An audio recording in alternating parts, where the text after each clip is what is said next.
Well,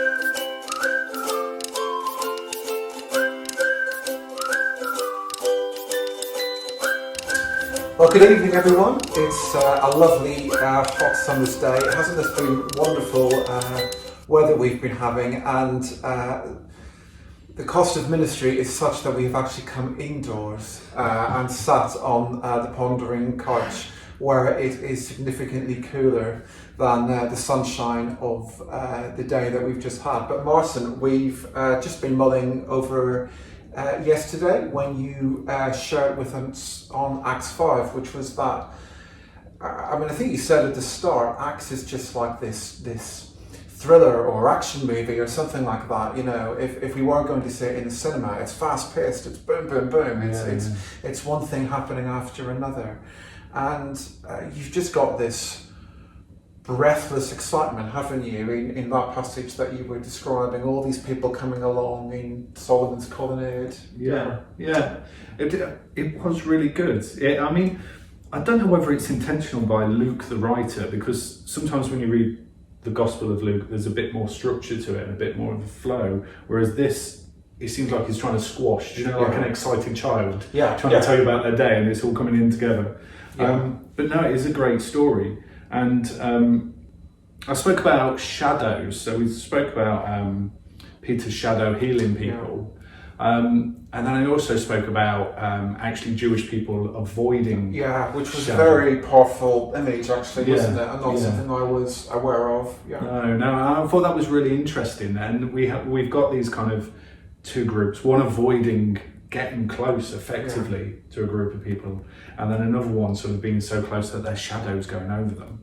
And I thought that was really interesting. And then from there, it also says that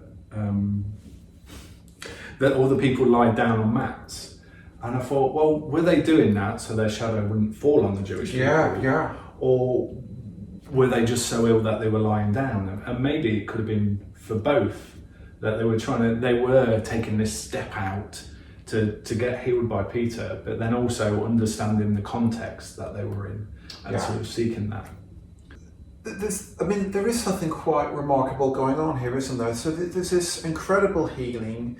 There's crowds gathered from towns around Jerusalem. There's clearly a stir. There are lots of people.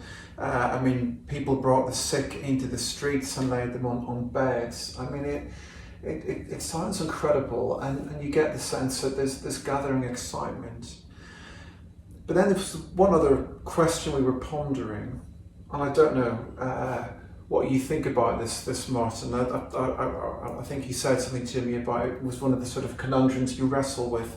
That in verse 13, no one else dared join them, even though they were highly regarded by the people. And I think that was one of the things I took away most forcefully from your sermon, that you were describing this incredible movement of God, lots of people being drawn, lots of people being excited, but you quoted from Corinthians, didn't you, about the wisdom of God being foolishness to the world. And I think what I was hearing you say was, sometimes there will be moves of God that are great and that are powerful, but some people just won't get them.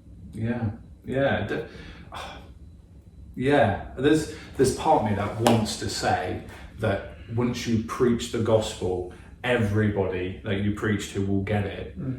But the truth is, God's working in everybody differently, and there will be those people that just don't get it, that will just reject it. And then we meet this tension of, like I said, do we water down the gospel? Do we drop what it means to be a Christian so that we can engage those that aren't willing? Or do we just have to accept that these people, it's just not now, it's just not the moment to engage with them? I don't know what your thoughts are. Yeah, it's fascinating, isn't it? Because you get the sense that there was a very strong conviction, wasn't there, about this early church. I think I used the analogy, it was full fat, wasn't it, and not skimmed or semi-skimmed a couple of weeks ago. They were quite unapologetic, weren't they? This was what's on the table, and to those who were drawn, that was great. To those who weren't being drawn, well, so be it. And I guess Jesus said that, didn't he? That the sower scatters seeds, and there are some people who are like the bits of ground where it just never takes hold. Are we sometimes just too ready to, I don't know, not water it down, but we bend over backwards. We do everything we can to go after someone and try to persuade them and try and make this more palatable. I mean, I sometimes wonder, are there ways in which we can almost sell Jesus as being like an appendage to just middle class, comfortable lifestyle. So Jesus completes you and makes you the person you were always meant to be.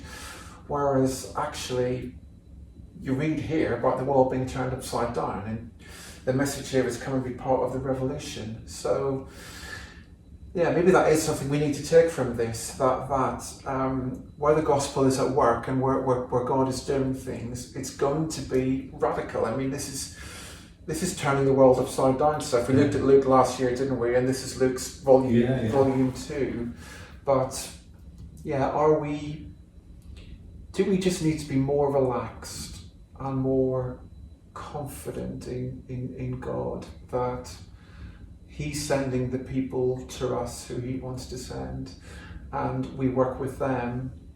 Do we spend too much energy going in places where God's not at work? And because actually, if we're just going with what God is doing, it will be easier, won't it? Because it will be His energy and it will be His movement, and you get that sense as well, don't you, that they are just being carried along by what He's doing. Yeah, and there's, I think I definitely agree with you. And the kind of lack of structure. I think there was agreement of where they were going to meet. And then it just sort of happened, and that's it. It's really hard, isn't it? There's this momentum that's in the church at the time, and there's this renewal, this constant healing, this new people joining. But then around the edge, there are those people that just aren't getting it. And that's okay. From what we see, that's okay. And I think that would be the same for the healing as well. I'm sure there were some healings where people were healed and then didn't connect, just went back to their normal lives, and that was okay. It's this image of God's kingdom moving. Absolutely. And that's where we want to be. We want to be where God wants us to be. And that's where His kingdom will grow. Absolutely. I always remember somebody saying about parables, Jesus told parables, and He says there as well, doesn't He? There's Matthew 13, I think. I mean, He quotes that, bit from Isaiah, I think, about people who are ever hearing but not perceiving. Somebody said to me once, it's like if you tell a joke and somebody doesn't get it. It might not be that you've told a bad joke, it might be in my case, but actually more to the point, even a joke can expose something in people. Either they've got a sense of humour and they get it, or maybe they think in a certain way that they just don't get it. It doesn't mean it's a bad joke. And there is something about the gospel exposes everyone's heart in one way or another, and there will be some who just find it too threatening or too perplexing. Well, I've enjoyed my pondering. Thank you. It's been good. And we will go in a minute and work on our tan. You've got to make the most of these opportunities. But I think it's going to be me back here next week as the story goes on into chapter 6, and we will see what lies in front of us as this journey continues. Thank you very much. God bless. See you soon.